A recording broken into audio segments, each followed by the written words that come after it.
Sarah Bool.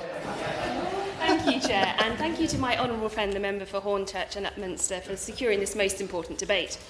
Now, when thinking about this debate, I looked up some quotes on hair, and my favourite was, "Invest in your hair, it's the crown you never take off." And it is a very true sentiment, although I do apologise to the men amongst us who are perhaps lacking in the hirsute department. Naming no names, you are kings in your own right. But hair is such an integral part of our being and our confidence, and we can appreciate how traumatic it is when those lose their hair when they're undergoing cancer treatment or when they suffer from alopecia. But we often just expect that we can walk into our high streets and find a hair and beauty salon who can help to tame our locks or restore our nails. But we really cannot take this sector for granted.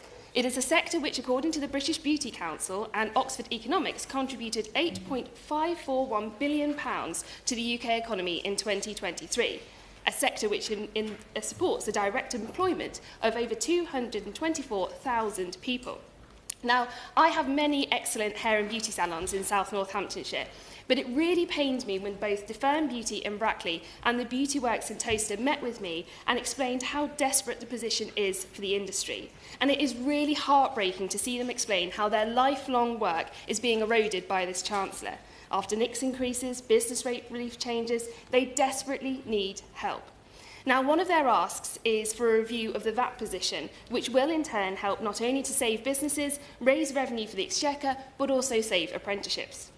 The British Hair Consortium, its February 2025 report explains that, and it has been mentioned, that as VAT is applied evenly across goods and services, it has a disproportionate burden on labour-intensive industries like hairdressing and beauty, where 60% of the costs are wages.